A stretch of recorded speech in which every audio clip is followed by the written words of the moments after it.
Merci beaucoup. Alors, ça y est, j'ai déjà gagné 2 minutes. Alors, ce médicament dont je tairai le nom, car je ne sais pas le prononcer, est donc la première thérapie génique qui est mise en place dans l'amyotrophie spinale. Et nous allons très rapidement voir 2-3 diapos sur les résultats des essais, ce qui a été publié ou ce qu'on en sait au jour d'aujourd'hui, pour venir rapidement à l'expérience française et aux questions qui se posent. Donc vous savez qu'il y a eu donc 2 études, une qui s'appelle Strive US et une qui s'appelle Strive Europe. L'intérêt de comparer un peu les deux, c'est qu'en fait les populations n'étaient pas exactement les mêmes en termes de probable gravité des patients, et en particulier les patients inclus dans Strive Europe, c'est toujours des types 1, hein, je vous rappelle, étaient manifestement plus sévères que les patients dans l'étude aux États-Unis. Ce qui fait que vous voyez qu'il y avait beaucoup plus de support ventilatoire, beaucoup plus de support nutritionnel, et donc une population qui, après traitement, a moins bien évolué dans Strive Europe que dans Strive US. Donc, ce qu'on peut retenir sur les résultats finaux de Strive US, c'est que à 18 mois, il y avait 13 des 22 patients qui tenaient assis plus de 30 secondes. Et dans Strive Europe, on avait un pourcentage beaucoup plus faible, mais aussi parce que l'étude n'était pas tout à fait finie. Mais vous voyez qu'on a 6 sur 32 patients avec un critère qui est un peu moins exigeant, puisque nous sommes à 10 secondes et non plus à 30 secondes. Alors, ça, c'était, comme d'habitude, le critère de survie, qui est toujours le premier qui est mis en place dans ces études. Et là encore, en dehors de la survie, ce qui était important, c'était l'existence d'une survie sans ventilation permanente à 18 mois. Et vous voyez que là, par contre, on a clairement un intérêt à ce traitement. Les scores de Shoppington, là encore, vous pouvez voir des points de toutes les couleurs. Et on voit quelques patients qui sortent du brouillard de courbes, qui correspondent en fait à des patients traités probablement en présymptomatique, parce qu'ils ont des chiffres qui franchissent l'audimat d'emblée, et ça, c'est juste possible si vous êtes traité en présymptomatique. Alors maintenant, on va attaquer le sujet de la vie réelle en France. Et donc, les données que je vais vous faire ne sont pas exactement à jour, c'est-à-dire que ce n'est pas la peine de venir me voir à la fin du topo en disant « Tu sais, Isabelle, tu as dit qu'il y avait 31 patients traités. En fait, il y en a 32,1. L'objectif n'est pas là. Hein, et de toute façon, Claude vous fera la mise à jour de ce qui est les RCP à l'heure actuelle. Donc ça, c'est en gros ce qu'on avait avant les grandes vacances, qui était l'effectif de patients qu'on avait discuté et ce qu'ils étaient devenus et lesquels avaient été traités. Depuis, il y a en effet plus de patients que ça, même s'il n'y en a pas des centaines de mille qui ont été traités par cet excellent médicament. Et donc, vous voyez que sur 65 dossiers discutés d'amyotrophie spinale type 1, il y a 27 patients qui avaient été traités. Et ils ont été traités sur des critères que la RCP avait validés, puisqu'il y a une RCP nationale pour valider toutes ces indications, et que ces dossiers sont traités dans l'urgence. C'est-à-dire qu'à partir du moment où le diagnostic est fait, le dossier est traité dans les jours qui suivent, et c'est pour ça qu'on est obligé de faire régulièrement des RCP extraordinaires pour ne pas perdre le moindre temps et la moindre possibilité de traiter ces enfants. Pourquoi un bon nombre d'enfants, 29, n'ont pas eu de traitement par thérapie génique et ont donc été directement orientés en traitement par soins palliatifs? C'est parce que c'était des formes extrêmement avancées, avec une atteinte respiratoire et de la déglutition, une atteinte bulbaire déjà très établie, qui ne permettait pas d'envisager une réversibilité de ces symptômes et qui allait conduire à un handicap définitif et une dépendance sévère. Quand on regarde, on voit que parmi ces 29, il y avait 24 SMA 1A, donc des formes très précoces et très généralisées.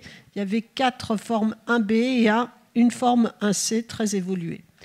Après, quand on voit les patients qui ont été traités plutôt par nusinersen ou risdiplam, en fait, c'est souvent parce qu'ils avaient soit une contre-indication à la thérapie génique, soit parce qu'il y avait une forte pression pour qu'il y ait quand même une alternative thérapeutique, alors que ces enfants auraient pu être directement en soins palliatifs.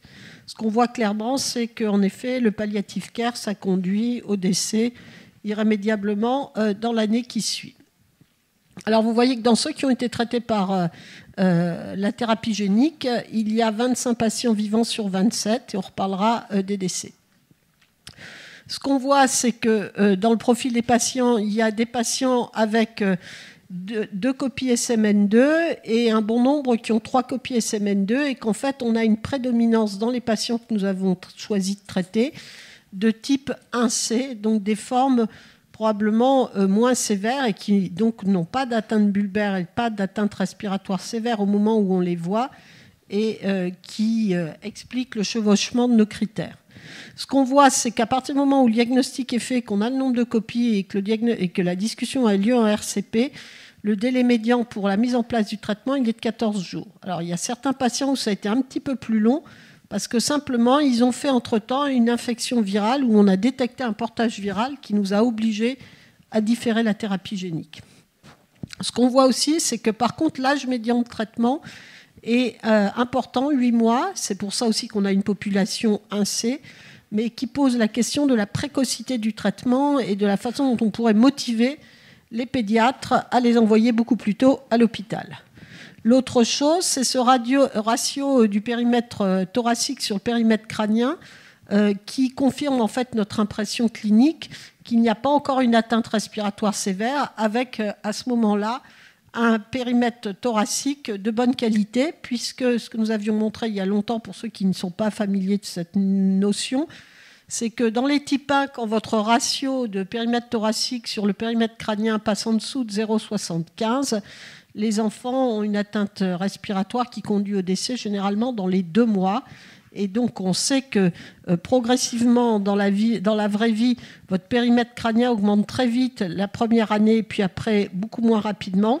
Et votre périmètre thoracique, lui, il augmente de façon linéaire. Donc, vous avez une courbe comme ça et une courbe toute droite. Et donc, on voit bien que ce ratio, quand on vieillit, il passe au-dessus de 1, et puis à 1,1, 1,2, jusqu'à l'âge de 2 ans. Donc, quand on a un ratio à 0,99, c'est qu'on est bien. Et il faut espérer qu'il va passer au-dessus de 1. Donc, ce qu'on sait à 12 mois, c'est que je donne deux notions de juin, il y en avait 8 sur 15 qui tenaient assis et 1 qui marchait et qui a marché à l'âge normal et qui est une enfant qui a été traitée en pré-symptomatique. Il y a 2 décès, un qui est lié à une discussion de limitation de soins chez une enfant qui avait un type 1 relativement sévère, mais surtout qui a fait une infection respiratoire qui à ce moment-là est devenue totalement dépendante sur le plan digestif respiratoire avec une impasse thérapeutique, et un enfant qui est décédé d'une complication de cette thérapie génique qui est une microangiopathie thrombotique. Sur le plan respiratoire et bulbaire, on voit à ce moment-là qu'il y a 2 enfants qui ont une VNI, et c'est une VNI moins de 16 heures par jour, et qui a été instituée sur des surinfections pulmonaires dans les 2 cas. Il y a un enfant qui est celui qui avait été intubé, trachéotomisé, et qui est celui qui est décédé en réanimation. Et il y a un enfant qui avait déjà une gastrostomie pour un problème alimentaire avant la thérapie génique, et un autre qui a eu une nutrition entérale mise en place. Alors, ce qu'on voit sur la courbe, ça c'est les données qui avaient été fournies par le rapport d'ATU, c'est qu'en effet, si on se fie donc à la SHOP Intend et à la HAIN, on voit que tous ces enfants progressent. Et vous voyez très bien le patient présymptomatique. Je ne sais pas si on le voit. Comment on fait avec ce truc-là? Ouais, c'est ça. Vous voyez, il est là. C'est-à-dire, ce que vous disiez, Carole, c'est qu'il a saturé la SHOP d'emblée. Donc, de toute façon, on ne peut pas en tirer d'autres conclusions. Alors, ça, c'est une autre façon de donner les mêmes messages, mais qui montre, en fait, ceux qui survivent en étant sitters ou en étant marcheurs. Et vous voyez les délais M12, M6, Vous voyez les chiffres, M12, M18. On est maintenant pour un M24 pour un certain nombre d'entre eux. Et ce que je peux vous dire qui n'est pas sur la diapo, c'est que ces enfants continuent à progresser avec le temps. Alors là, c'était pour essayer de voir s'il y avait une différence de profil évolutif selon qu'on était un type dit 1A, 1B, toujours avec la thérapie génique, et si on était un type 1C. Vous voyez que tous ces enfants avaient une valeur au moment de la mise en route du traitement qui était au-dessus de ce chiffre fatidique dont je vous ai parlé de 0,85, puisque c'était un peu nos critères pour choisir de les traiter. Et vous voyez qu'ils ont, en dehors d'un qui a fait une chute un peu fatale, ils ont tous plutôt tendance à monter et pour un certain nombre en train de passer au-dessus de 1. Donc ça confirme une croissance thoracique qui se poursuit. L'autre chose, c'est que donc là encore, c'était pour essayer de faire la différence entre les 1C et je dirais les 1A, 1B, pour voir si les 1C avaient une dynamique de choc qui était plus enthousiasmante. Globalement, on voit que, quel que soit le type, 1A ou 1C, ils ont tous une dynamique positive en dehors de 1 qui dégringole. Et vous voyez toujours qui caracole en tête notre célèbre présymptomatique.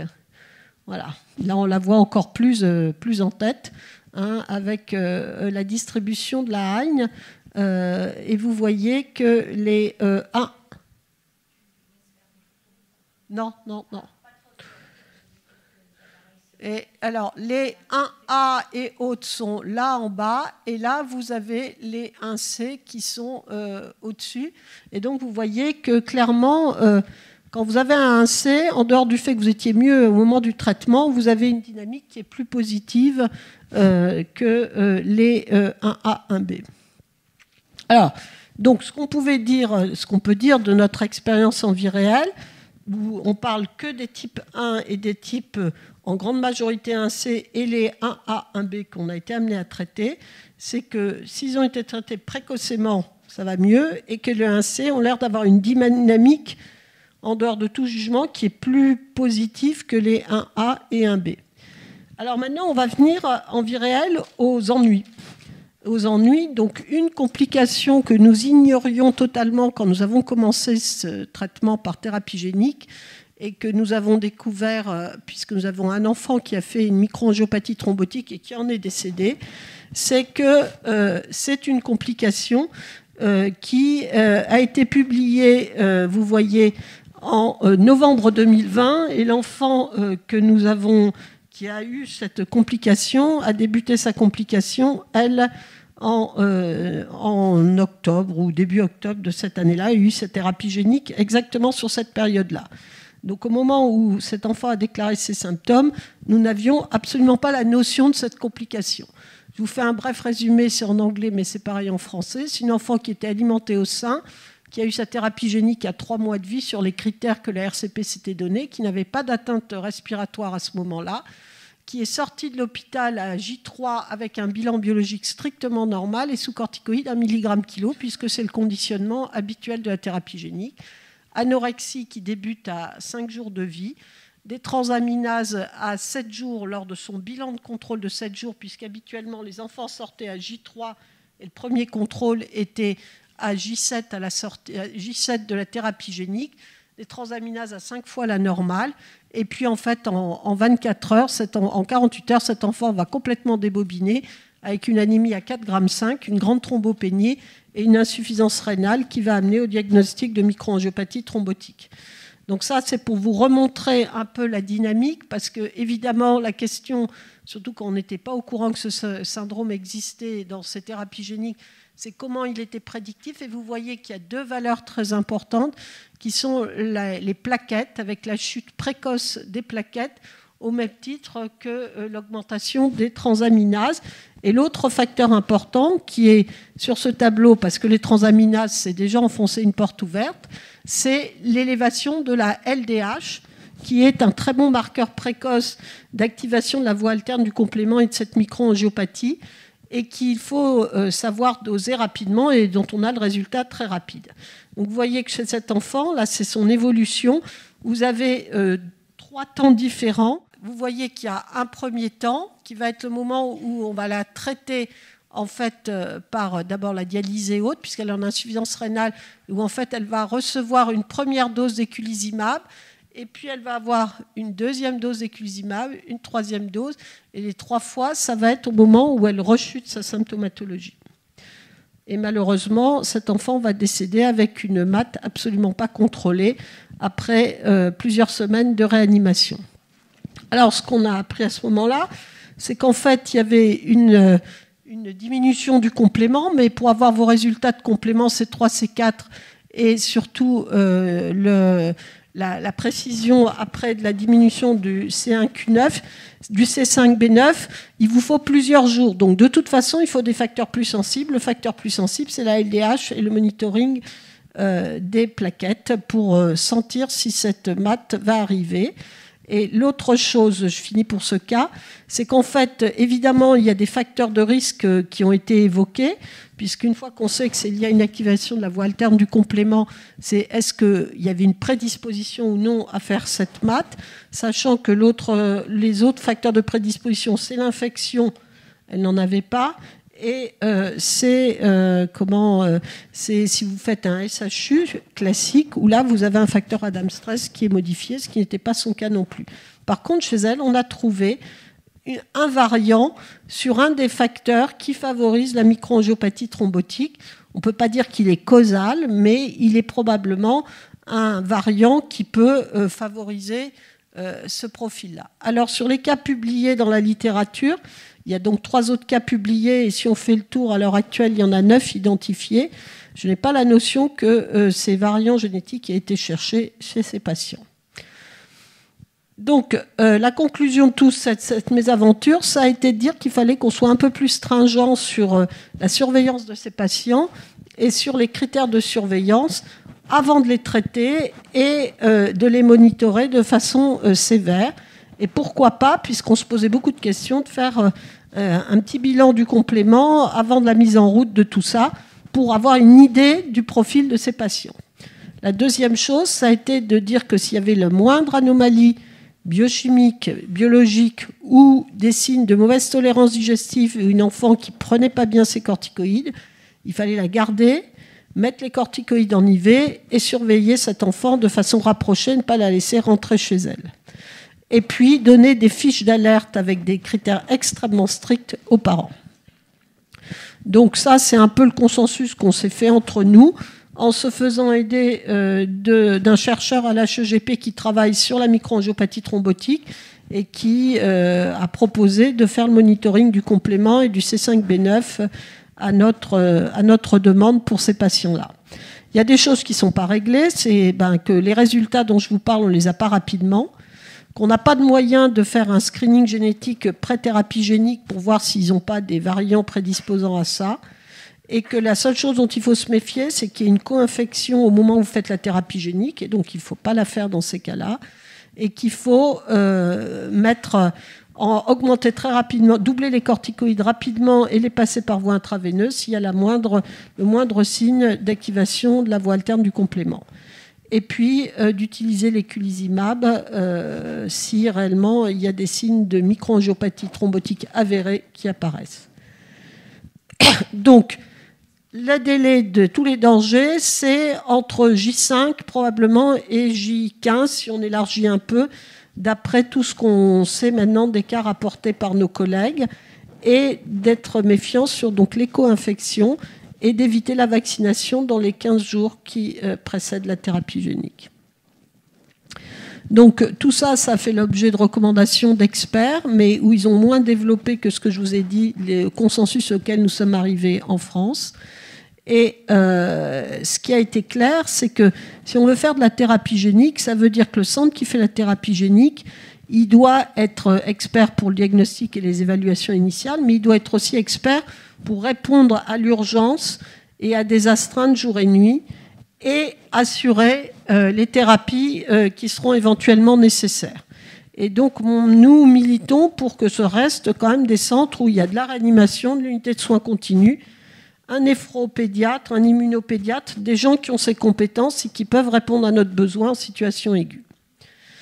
L'autre chose, c'est clair que pour l'instant, cette thérapie génique, elle doit être intégrée avec un travail en réseau, avec cette RCP nationale qui nous paraît une nécessité absolue, que s'il doit y avoir une discussion d'un deuxième niveau de traitement, ce qui n'est pour l'instant pas envisagé dans la majorité des cas, elle doit faire l'objet d'une nouvelle RCP et il va falloir que nous arrivions à un arbre décisionnel, ce qui n'est pas le cas, que toutes les données doivent être colligées, en particulier toutes les données biologiques, et l'équipe qui travaille avec Susanna s'est vraiment attachée à recollecter toutes les données biologiques des enfants traités par thérapie génique pour essayer de dépister des indices prédicteurs précoces de mini-microangiopathie thrombotique, car il y a eu au moins 6 enfants qui ont fait des thrombocytoses aussi dans les 15 premiers jours, et c'était probablement le même type de mécanisme, et que donc cet entrepôt de données APHP, le registre SMA, est fondamental.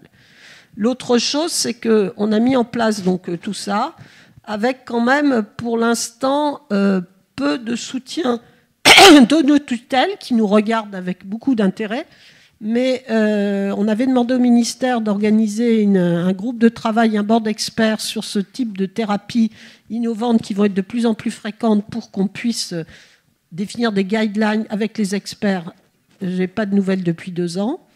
La NSM dit qu'à partir du moment où on est en données en vie réelle, ça ne va plus être leur problème. Donc voilà. Et la PHP me dit, vous coûtez beaucoup d'argent et ce serait bien quand même que quelqu'un s'en occupe. Alors après, la discussion, elle est, est-ce qu'il faut faire des lits de thérapie génique dédiés sur les grands sites? Parce qu'on va avoir d'autres thérapies géniques. C'est une question qui sera ouverte pour la suite du débat. Dernier point, juste pour vous donner des petites choses qu'on essaie de développer. Alors chacun a ses petites manies. On a vu les manies garchoises, on va prendre la petite manie neckerienne. Mais juste pour dire que comme on a eu 16 enfants traités par thérapie génique, parce qu'au début, il y avait très peu de sites qui avaient l'agrément, ce qui n'est plus le cas à l'heure actuelle, où ces traitements peuvent être faits dans un bon nombre de centres experts, on a développé de l'analyse de mouvement avec des petits capteurs de mouvement pour essayer, en dehors de cette Shop Intent, de voir un peu ce qui se passait chez ces bébés quand ils se remettaient à bouger et qu'est-ce qui bougeait. Alors vous voyez là l'analyse des membres supérieurs, vous voyez que ça bouge pas mal, alors que dans les membres inférieurs, évidemment, il y a des problèmes d'échelle, mais vous avez une motricité qui est moins bonne. Ce qui est mesuré avec les capteurs, c'est l'accélération du mouvement et qui est donc organisé par un de nos internes qui maintenant va être chef de clinique. Et donc l'idée, c'était d'abord de valider ces mouvements qui sont enregistrés par ces petits capteurs accélérométriques qui font 15 grammes, de les valider par rapport à ce qu'on voyait en vidéo. Donc il y a eu toute une analyse de validation contre vidéo pour être sûr que ce qu'on mesurait était réellement du mouvement et pas des artefacts. Et ce qui est intéressant, c'est qu'en analysant ces types de mouvements-là, je vous le fais très bref, par rapport à la CHOP, les autres critères qu'on a essayé d'évaluer chez ces enfants traités, on voit qu'en effet, il y a une très bonne corrélation, d'abord entre tous les critères qui ont été choisis et aussi les anomalies ou les modifications de l'accéléromètre en termes d'indicateurs prédictifs de meilleures réponses et surtout d'amélioration avec le temps. Tout ça ne doit pas nous faire oublier 2 choses. D'abord, la prise en charge globale, même si elle s'est modifiée, puisque ces patients ne sont plus des types 1, ne sont pas des vrais types 2, ils sont des types 2,1, 2,3, etc. Et puis le problème de l'organisation et de l'accès à tous ces traitements. Merci. Merci beaucoup Isabelle. Je voulais juste rappeler que si on demande qu'il n'y ait pas de photos, c'est qu'on est là pour vous donner de l'information, mais ce n'est pas encore des recommandations totalement validées et donc on ne veut surtout pas que ça circule. Voilà, et que les RCP, justement, c'est l'endroit où on peut discuter et mettre en place ces recommandations avant qu'elles soient validées. Voilà. Est-ce qu'il y a des questions, des commentaires, Oui. Merci beaucoup. C'est très intéressant pour nous adultes de voir des résultats aussi spectaculaires. Je voulais savoir si finalement les données de vie réelle que vous avez colligées vous avez conduit à modifier vos indications et en particulier les patients que vous mettiez en soins plutôt palliatifs. Est-ce que finalement l'accumulation de vos données vous ont conduit à modifier un petit peu vos pratiques sur les dernières années ? D'abord, on n'a pas assez de recul, à mon avis. Pour l'instant, non. Alors, c'est vrai qu'on avait peut-être fait un choix assez stringent. mais en même temps, on a l'impression que ceux qui étaient un peu limites, c'est-à-dire vous avez vu les types 1A et 1B qu'on a traités, il y en a peu, en fait c'est ceux qui s'améliorent le moins. Donc voilà, après sur le plan respiratoire et alimentaire ou digestif sur du plus long terme, pour l'instant on n'a pas eu de grande dépendance ventilatoire, mais c'est aussi ceux qui on a dû passer en VNI. Et je pense que plus ils vont vieillir, plus il est probable qu'ils vont rejoindre un certain niveau de dépendance. Donc après, je pense que chaque chose est discutable, mais pour l'instant, on n'a pas tellement bougé nos critères. Oui, peut-être pour rajouter, c'est vrai que nous à Marseille, on a traité une enfant au départ parce qu'on était dans le début aussi, on n'avait pas beaucoup de recul pour montrer qu'on ne bougeait pas beaucoup, qu'on avait une forme très sévère.